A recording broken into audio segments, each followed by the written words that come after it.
So I was sitting here, and I'm trying to get things out of my peripheral vision. Anyway, I was sitting here, and actually I wrote this earlier today about some things that I think will help some people. So what I had written, my notes here, what I had written is to talk about red flags to look for when trying to find the right kinds of people to build friendships and relationships with. And so I've got 10 points of what you need to be on the lookout for when you are trying to find people, and whether it's romantic or whether it is friendship related, what you need to be on the lookout for different kinds of people who can be toxic, not good for you, things that you can look for in the beginning before it gets to the point of no return and you've pretty much wasted time, you've had damage done on you, you've had to take losses. These are the things that I have written down in detail about what you can look for red flags with different people, so that way you do not waste your time. But I've also written 10 other points of who you should look for, who will bring value to your life. It may not be necessarily fame, status, money, things like that, but it will add a lot more value to your life than to go looking for people that are only flush with either fame, money, status, whatever it is that you are attracted to them for. The 10 points that I will make after this video of what you should look for that will actually add value to your life, valuable people that maybe you're not taking into account, that these 10 points that I'm going to make later on would actually be more valuable than what maybe you're looking for now, and it will stop a trend of people that you keep encountering that actually don't add any value. They just appear to add value. And I'm sorry, these cars keep shining in my face, so it's not pleasant. Anyway, first point is be aware of people who are people pleasers. And so what I've written is people who are very self-conscious about how other people perceive them and think of them. These people who will put a lot of effort and time into what they wear, where they live, where they are seen.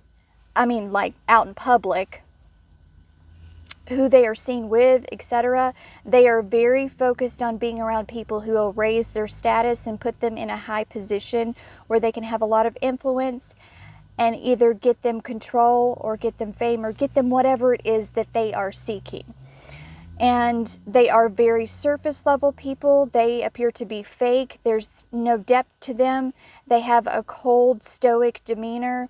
They are uncompassionate. They can't relate to people.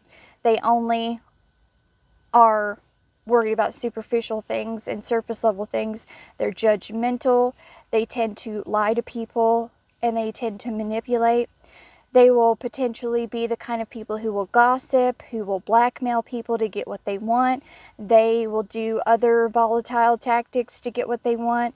They are only concerned with the exterior, and they are hollow. They're a hollow shell of a person, and there really is no depth. They just pretend to put on a facade that basically it's like, and I'm getting aggravated with these lights, I'm sorry.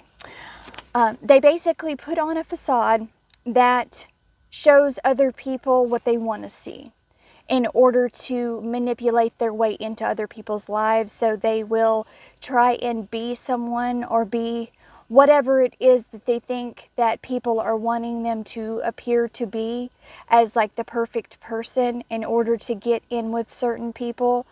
They're looking to manipulate. So what they'll do is they'll, appear to be kind, appear to be compassionate, appear to care. They will appear to be something or someone they actually are not at their core. They're just manipulating, and they've got a mask on, and they're pretending to be someone or something that you would want in order to get you to put your guard down, put your walls down, so that they can get in with you because there's something they want from you. Not everybody does this, but if they are specifically the kind of people that really they're a hollow shell of a person, they will put on a facade and pretend to be someone they're not, to basically please people and to get in with certain people, get favor from certain people so that they can do what they want to, so that they can get status, so that they can get a career they want, whatever it is that they're after, they will use this manipulation tactic to be someone that they are not, that they know pleases other people, so that they can benefit in some kind of way, whether it's in status, money, materialism, whatever it is. They use that tactic. The second point, and I'm about to move this. The second point is they mistreat and disrespect other people. They'll use backhanded comments like, I didn't know you could look good in that color. Wow, you got that job. I didn't really think, you could do that. Some kind of backhanded comment that it seems like a comment, but really it's backhanded to be disrespectful and to degrade people. They do that. They are passive aggressive with people. They are sarcastic in a way that other people can clearly see as being rude, and they make other people feel bad about themselves. They are very harsh with their words and actions. They have narcissistic tendencies and behaviors such as explosive tempers. They make you feel like you have to walk on eggshells with them, and that anything you say will rub them the wrong way or set them off in some way. So there's nothing you can ever do that they will ever make you feel is good enough. They always make you feel inferior.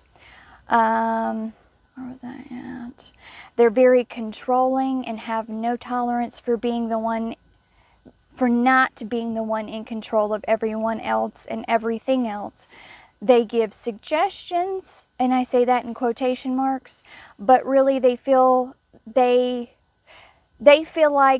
you should take their suggestions as what you should do. So basically their beliefs and preferences are, you feel like they're being pushed on you, and if you do not live out their suggestion or opinion that they are trying to force on you, they will get very angry, very offended, and they will gaslight you.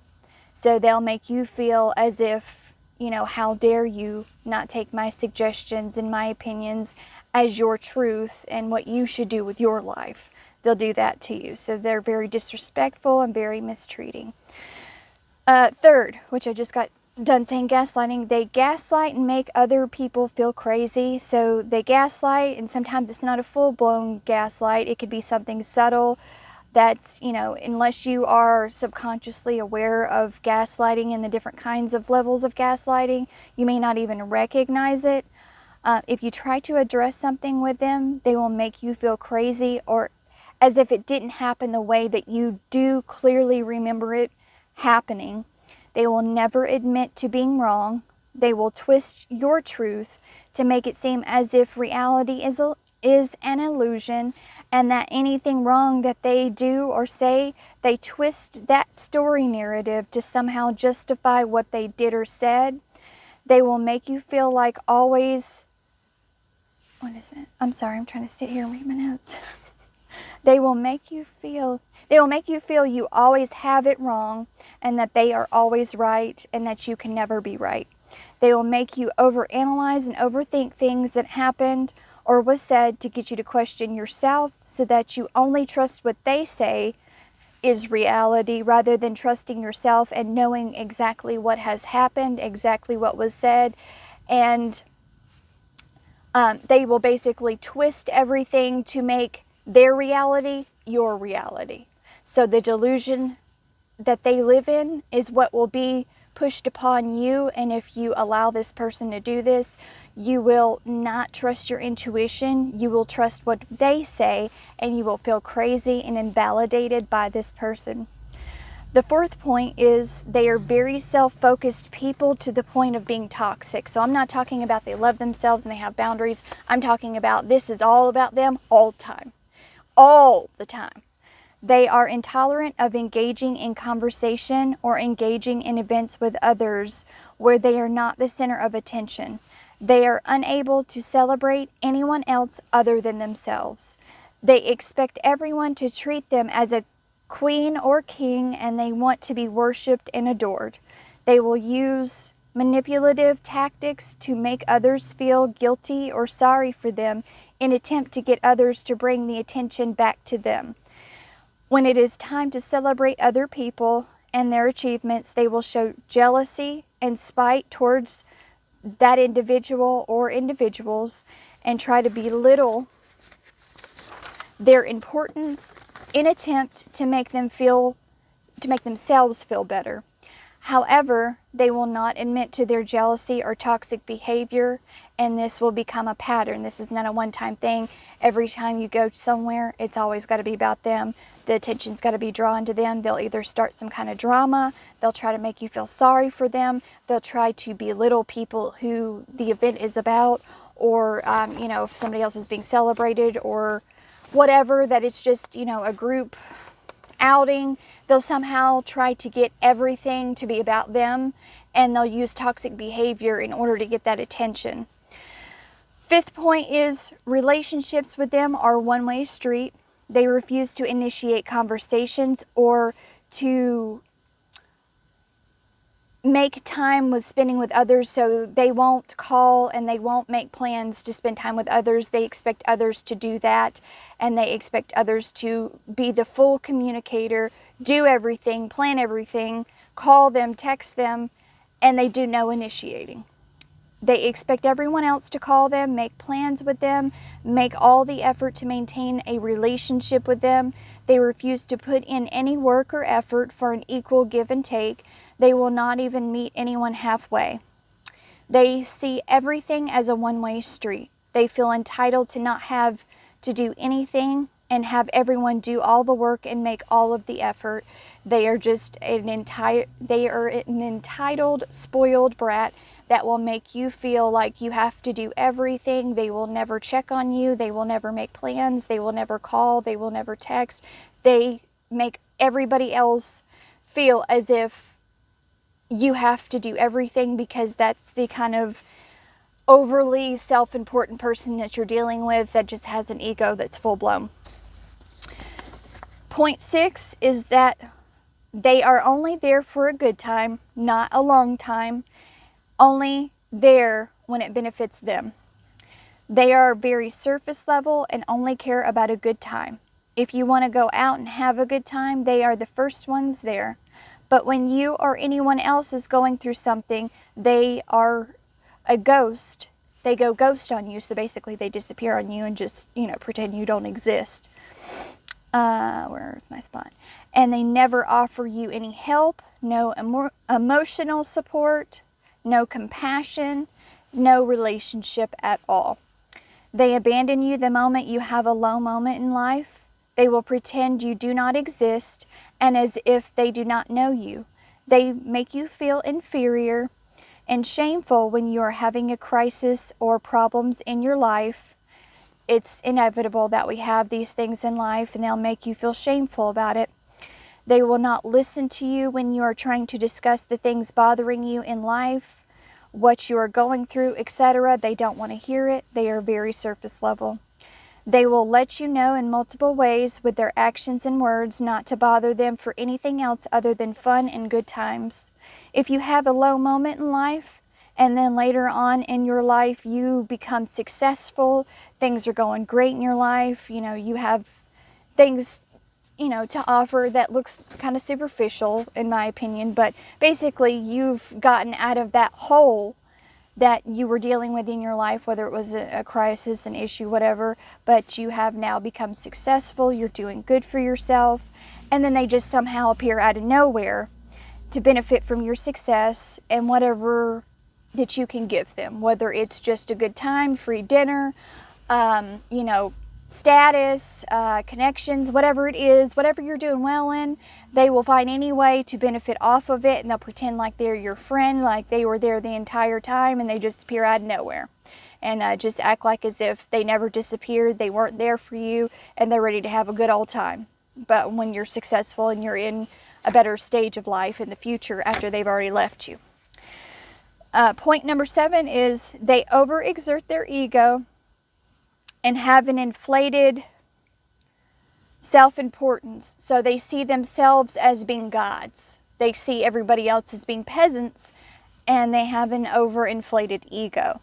They truly believe they are superior to everybody else. They say and do things to make others feel less than. They prey on your self-esteem to make you feel small so they can feel big. They always have to be the superior to everyone around them. Whether it is being overly smart, overly good-looking, overly flush with the money, or material things, overly popular, overly something. They will always make others try to feel less than and insignificant. They are truly, at the core, insecure with themselves, and that is why they do this to others, because they have to feel an overinflated ego and an overinflated sense of self because they're truly insecure. But this is what they do to people. They will make them feel like they are literally nothing, because that is what feeds their ego and makes them feel better about their insecurity.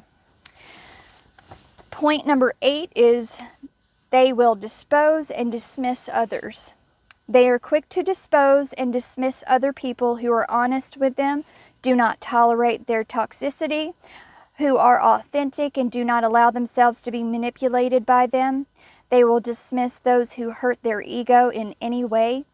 They dismiss others who are not popular, flush with money, good looking, high status, etc., because it brings to them a perceived threat to their potential gain to a high status, to a successful career, to a gain of materialism, or whatever superficially that they deem to be important, that you or someone else to them they perceive as you being a threat to them losing something superficial just by associating with you or someone else like you who does not have superficial things going on, such as fame, a lot of money, etc. They dehumanize other people and treat them as nothing. If you are people that do not have money, beauty, high status, etc., they scope out people who never disagree with them, kiss up to them, give them things or do things for them. They drop people that they feel are unimportant and offer no superficial value to them, or people who find out that they are toxic, who will no longer tolerate their behavior, or from day one won't tolerate their behavior. When they know that they can no longer control, manipulate, influence others, and get their way, they will go and find new people who are not aware of their toxicity and their narcissistic behavior, who they can manipulate and control, who they feel can do something for them. So like I was saying in point 1, they will be people pleasers. So what they'll do is it's like a cycle. I'm not saying this is always the case, but they will seek out people who are empathic, who are gullible, who don't have a good self-esteem. Like, you can have somebody that is rich as could be, but they have zero self-esteem. You could find somebody that is famous, but there's some kind of defect that they're looking and searching in other people that have something they can benefit off of. So what they're doing is they're looking for people that probably do have status, money, fame, etc., but they're looking for the defects in those kinds of people that they know they can benefit off of, to then worm their way into their life and manipulate them in order to get close to them. And then from there, they will then be their toxic self. So they may be able to hold off for a while, they may be able to fool people for a while, or those particular people I'm referring to that they can superficially benefit off of.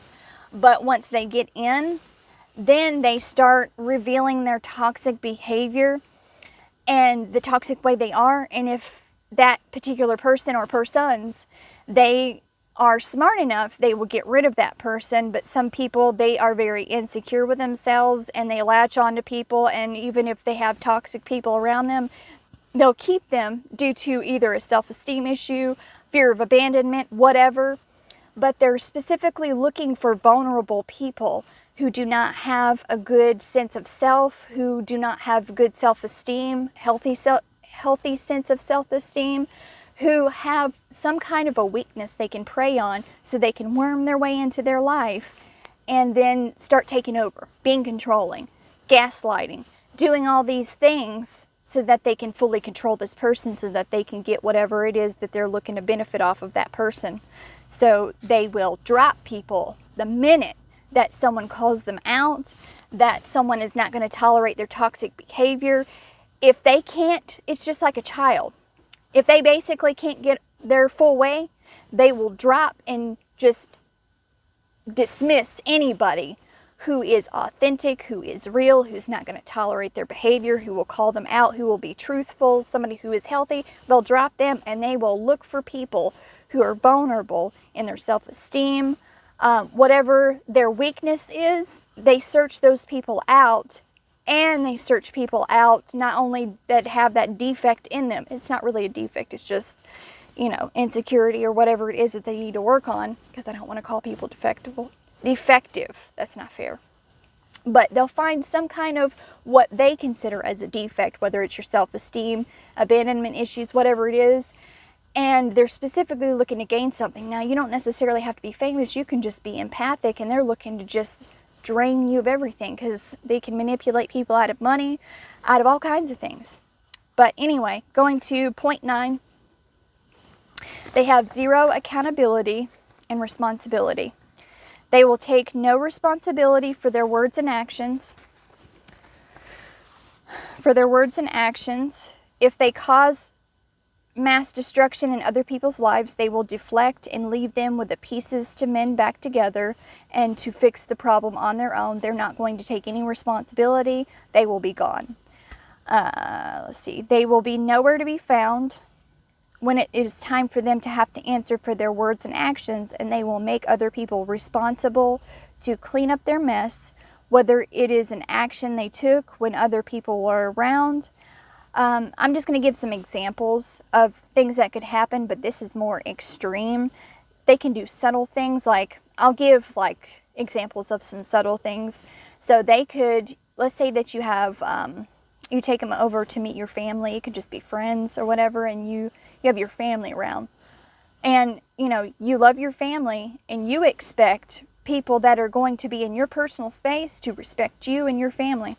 Well, let's say that you invite them over, and they are just outright disrespectful, just acting like they lost their mind, and your family's looking at you like, why did you bring this person over here, and how in the world are you tolerating this right now? Because we're not about to tolerate it. And then it starts a whole dramatic session, and then they're just like, I don't know what your problem is, but it's not me, Linda. And they just totally deflect any responsibility, and you're like, how could you have done that? And they just act like, it's no big deal. Like, I didn't do anything wrong, and know what's wrong with you, but it's your problem. That's a subtle thing that they could do. I'm trying to think of another subtle thing that they could do, but it's just basically any kind of event that could happen, whether it's words they speak or actions they take, that has you having to pay for something. Whether it's material or, emotional, whatever. And they're not taking responsibility, but I'll go into the examples, of extremity, but you can get the gist of what I'm talking about. They can just be outright disrespectful. Let's say you're going out for a business dinner, or you have business clients and you invite them along. They completely ruin your business deal. You get your professional clients pissed off at you or something, and you end up losing them. Then you question them. They're like, I don't know what you're talking about. There wasn't anything wrong. I didn't say anything wrong. But you clearly know they did. That's another subtle thing that, you can go along with. But the extreme examples that I'm going to give is, let's say you're dealing with a kleptomaniac. You don't know that they're one, but they are. You go into a store with them, and you fully intend to either just look, or you do have the intention of buying something. So you're either just going to go there and look, or you actually will buy something. You don't have any intention of stealing. Let's see. But this other person that you have brought along with you decides to put items while you're not looking in your coat or in your purse or wherever. Somehow they put it in your pocket, they put it in your coat, whatever it is, and you don't notice it. And then they stand in line with you, you pay for your things, or you're getting ready to leave because you didn't buy anything. And then as you're walking out the door with them to the exit, the metal detector goes off. The person flees out the door, leaves you, or if they make them stay, they'll say, How could you have stole that? I had no idea that you did that. How could you do that? That is totally unjust. And then will deflect the responsibility on you when you know it was them and it wasn't you. And they will gaslight you, and they will totally deflect the responsibility that this mass destruction. Now you're having to, go to jail or whatever else, depending on what that store does to you. Now you're having to answer for something you didn't even do. You're having to answer for somebody else's mass destruction they just caused. Another example is you go to a restaurant and you intend to pay for your dinner. And you pretty much have made an agreement between you and this other person that you're having dinner with that you're going to pay for your own dinner, they're going to pay for theirs, okay? But you see that this person is ordering a lot of food or it's expensive items off the menu, and you're like, God, do they really have the money for this, or are they really going to eat all this food? And you're not thinking that you're going to end up having to pay for it. So they end up either ordering expensive things off the menu or ordering a lot of food or whatever that runs up a big bill. But then you see this person towards the end of the dinner tell you that they need to go to the bathroom, so they excuse themselves. You sit there, you wait for your bill to be sent to you. So, the waiter or waitress sets down the bills, and they're separate, but you're sitting there waiting and waiting and waiting and waiting for this person to come back to the table. They never come back. Excuse me. Let me drink some water. You end up having to pay the entire bill. They're nowhere to be found. I don't know, you might run into them, but they will totally deflect. No, you were supposed to pay for the dinner. No, we had a discussion that you were covering that. There was never a discussion that we were splitting the bill or that we were paying separate. You had that all wrong. Deflecting responsibility when you know that wasn't what was agreed upon. They won't be honest, and they will deflect responsibility and leave you paying for their price of what they did. Third incident is, let's just say that they invite you out somewhere. Maybe it's someplace that really, it's like, VIP, and you're supposed to have an invitation. Okay, well, you're like, yeah, I'll go. They're like, yeah, I have this invitation to go somewhere. Come with me. It's a VIP thing, and sorry, my bangs are bothering me. You don't have to do anything. I've already got the invitation. Somebody, is gonna allow me in. So you get there, and you get in, but maybe you get in a shady way, or they finesse their way in with the bouncer. Maybe they just say something to them. I don't know, like these people at these clubs. I don't know. I don't go to those places. But anyway. Anyway, they finesse their way in, and you're in there, but somebody from the inside, they're like, these people are not supposed to be here. They're not on the VIP list. So they approach you and this other person. They're like, why are you here? And how did you get in?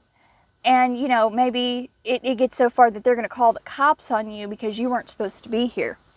And, your friend goes, I thought you had an invitation to come here. How could you invite me here knowing that we did not have a VIP pass? How could you take us to this place knowing that you didn't have this pass?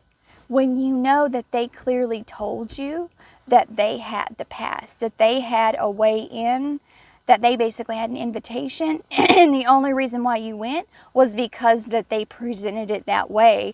But here they are, deflecting responsibility and turning it all on you so that you have to pay for the price. And now you're dealing with the cops or whoever else you're dealing with because you're in a place that you're not supposed to be in, all because they told you a lie. And now they're deflecting responsibility about this lie they told you.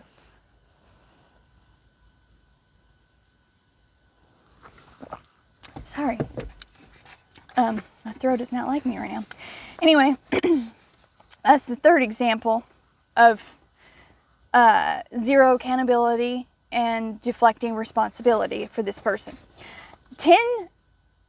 Number 10, they cause mass destruction and damage psychologically, physically, and materially. Not always physically if they're not physically abusive, but they can cause major damage physically and materially.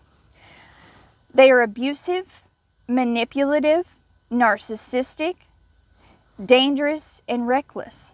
They can cause mass destruction to other people that are left to deal with serious injuries to their emotional health, mental health. If they were physically abusive, you might be impaired or have disabilities now. If this person was physically abusive, they can cause financial loss, loss in your career, loss to your romantic relationship. Maybe they caused you to lose that person and they manipulated that person to go to them, or they just, ruined the relationship. They caused loss in your friendships. They caused loss in your reputation. They caused loss in materialism in some way, shape, or form. They've caused you loss. And sometimes it can be major. They will do this in such a way that it cannot be traced back to them, and they leave no avenue for the victims to pursue legality or justice. They are vicious vampires who cause mass destruction. Gotta get to my second page.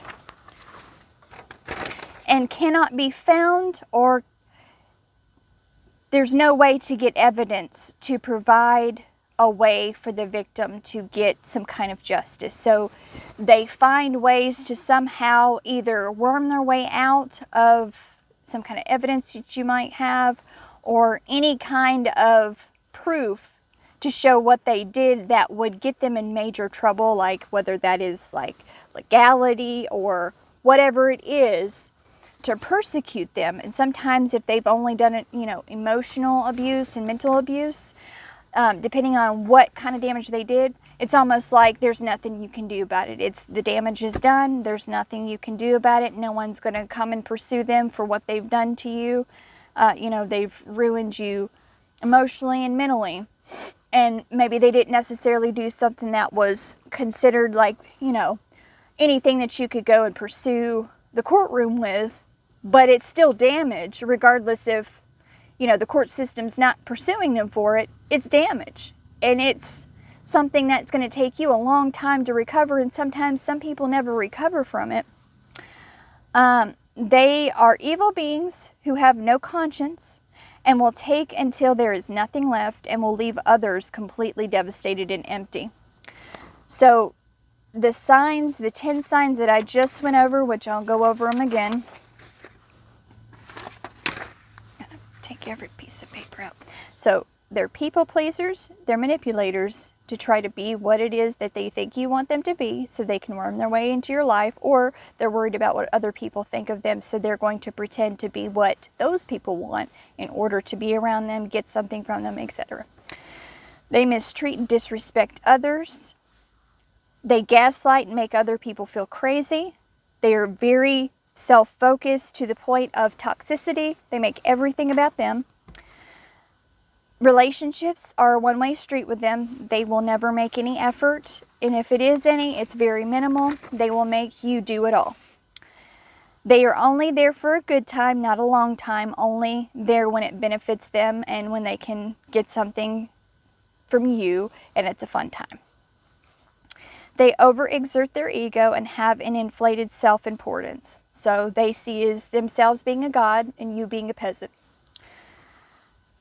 They are dismissive and they dispose of people who are not totally agreement with them, and who are truthful, who are authentic, who are not going to tolerate their behavior. And then they have this pattern where they go and find other people who are yes people. Next one is zero accountability and deflect responsibility. Next one, or last one I should say, they cause mass destruction and damage psychologically, physically, and materially. But now I'm going to give you 10 different people, which maybe I wrote on the back of this, 10 different kinds of people that you should be more worried about obtaining and building relationships with, because these people are more valuable than people with money, than people with status, because you could be the most ignorant person, and I don't want to say that, nobody has value, but I'm just going to say, I'm going to give an example. There's people out there that they can sing one song and it could be totally retarded. Like, it just doesn't mean anything. It doesn't help anybody. It's like a catchy tune. And the idiot that they are so attracted to with this one song, they become famous, but really they didn't have any value. They just like their number one hit song. Okay? Well, that's great. Is that person going to be like 10 years from now and be the most popular person, and you're worshiping that person over one song that they may not even be known for in 10 years? Don't look for people like that.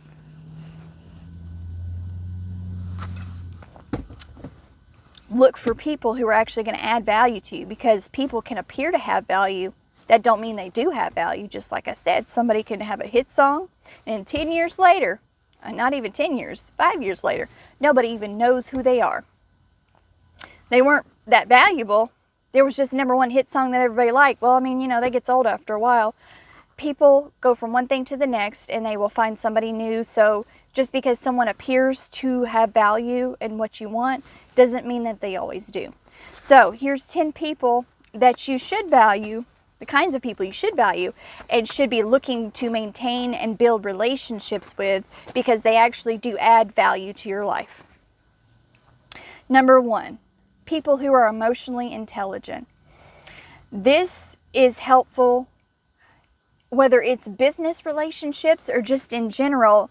People who are emotionally intelligent can help you see things that you don't necessarily see on a day-to-day. If you're not emotionally intelligent, these people will help you connect with people better and understand people better, and it will improve your relationships all the way around. Number 2, people that have strong intuition.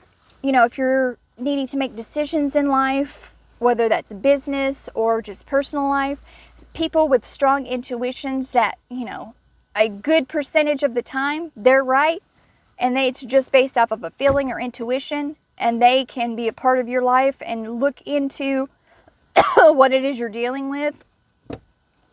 They can help you make the right decision, not necessarily saying they're right all the time, but someone with a strong intuition is likely to help you make a good decision that you're dealing with if you don't have a good, strong intuition. Okay, my throat is dry. Number 3, people who are creative and make you think of things and ways of reinventing yourself and to help you think outside the box. So creative people who have a broad imagination can help you think of business ideas, can help you think of personal ideas for yourself, how you can reinvent yourself, business ideas, things like that. They can help you be creative and think outside the box so that you're not mundane, you're not boring, you're not just like everybody else, but you can be individualistic and different and come up with good creative ideas. People that are creative and have a great imagination are beneficial in helping you think of business ideas, of reinventing yourself personally, etc. They're beneficial in that. The 4th kind of person is people that have been through trauma. They are beneficial even if they're unhealed. They're still beneficial. And the reason for that is if you're going through something that is traumatic and you've never been through it and somebody else has gone through it, they can at least give you advice and information and support, possibly, that will help you push through your trauma. People that have not gone through that trauma, you're not going to be able to relate to them, but you need people who have been through things, who can give you good life advice because they've been through stuff, not people who are naive and just want to give you a positive reinforcement that's never been through things, but people who've actually been through things and can actually give you true advice from their perspective of gone through it. Even if it's not your specific trauma, if it's any kind of trauma, they can give you how they got through it and what specifically helped them and what they improved in their life to make things better so that they didn't have to re-experience the trauma. Excuse me. 5th thing is someone who is street smart. So someone, a lot of people don't want to think about the streets or whatever, but someone who is street smart, they still have value because there's things about the street that they know. And the more that you know, the better off you are. So even if you're not, I'm not talking about going and being street smart so you can get, a laundry list of drugs that you can go sell and, become a successful drug dealer. I'm talking about, just becoming aware of things that happen on the street that maybe you're not aware of. It might save you from situations you don't want to be in. I mean, it can just be that kind of valuable where you don't catch yourself in things that happen out on the street. Just by having someone who is street smart, they can help you avoid situations that would be bad for you on the street. Okay, number 6 is business smart. They don't necessarily have to be Warren Buffett, but somebody who is just business smart, who knows the steps to take. They have that mindset. They are just business smart. It doesn't necessarily mean that they have to own their own business, but they can be working for somebody and they're like, hey, do this, this, this, this, this. And they do that and they become successful. Maybe they just help other people build their businesses because they just have that smart. They have that intelligence, that business intelligence that says we need to do, step 1, step 2, step 3, step 4, whatever it is. They're helping people build their business, or maybe they are a business owner, or maybe they can tell you, from not having nothing to having something, exactly what you need to do with your specific situation. You need people in your life like that who can help you build a business for yourself. Number 7 is spiritual intelligence. You don't want somebody who is way out there and it's just like, they just, they think the world's coming to an end today and they know the date we're going to be leaving this earth. I'm not talking about people like that. I'm talking about, spiritual leaders like Christians, just spiritual leaders in general, that haven't gone off the deep end, but they are being honest.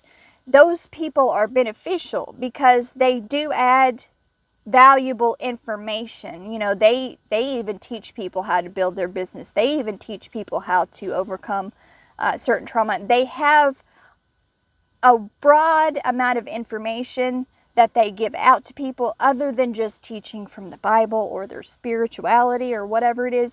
They have a lot of good information that will make you think outside of this 3D world that we live in, that will educate you in the 5D, basically the spiritual realm that you weren't aware of before, that is actually beneficial to you and you are now aware of it. You need people like that will make you think not just the 3D, but the spiritual realm, because you need that intelligence. We're not just physical, we're spiritual. So you need spiritual people who are not off the deep end and crazy, people that are not off their rocker, but people who are valuable and intelligent, that are spiritual leaders, Christians, spiritual leaders that are telling the truth. That's the thing, is that some of them are not telling the truth, but people who can add that kind of intelligence and value to your life that will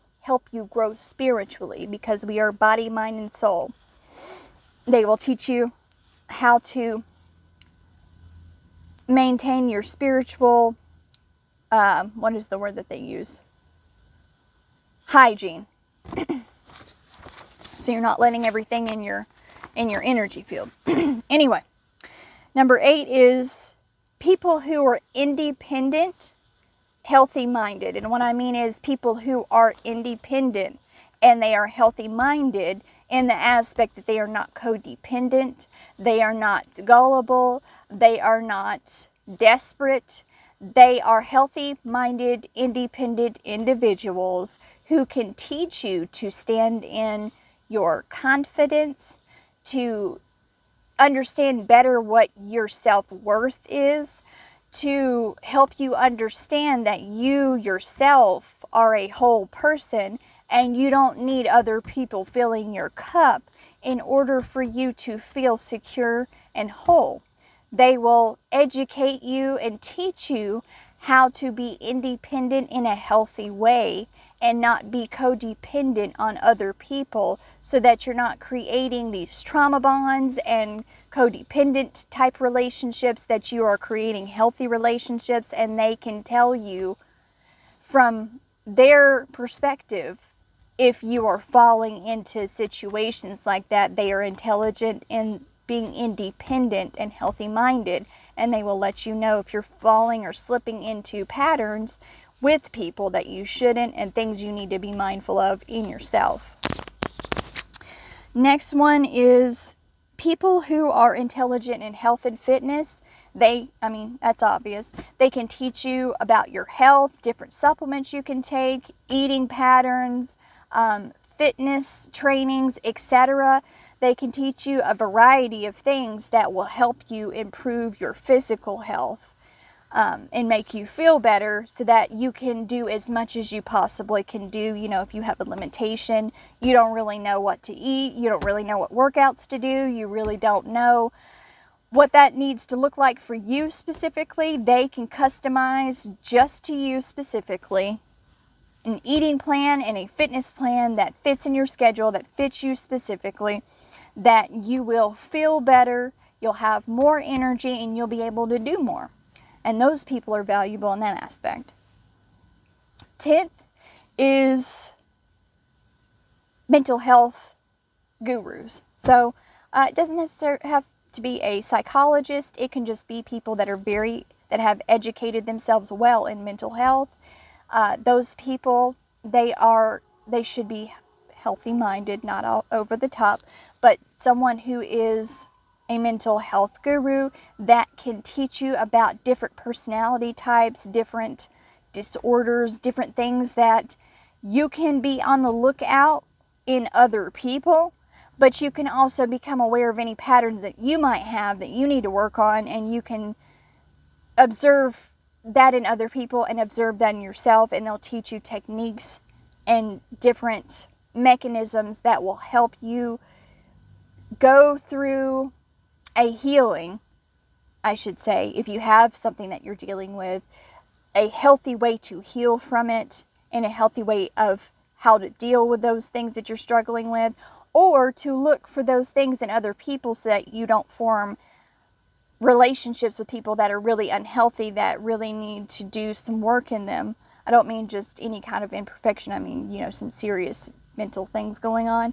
They'll make you more mindful of other people and what you need to be on the lookout for as far as red flags, but what you can do within yourself and to help yourself. So those are the 10 people that I would suggest having in your life, because though maybe it's not fame, money, status, whatever, those people add an extreme amount of value just by offering their knowledge to you and what they specialize in.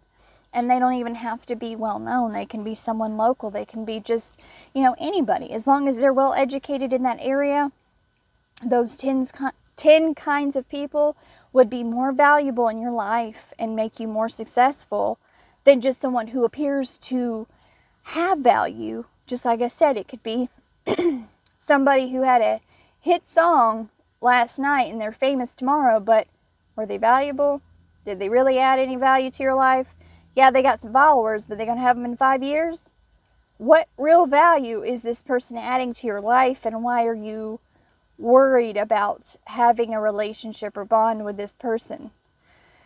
A lot of people that appear to have value don't necessarily, and then sometimes you end up missing people who actually have a high value, but you're not really valuing what I'm referring to as the 10 kinds of people you should value, because you're more worried about people who appear to be valuable instead of actually looking for people who are going to add value to your life over a period of time.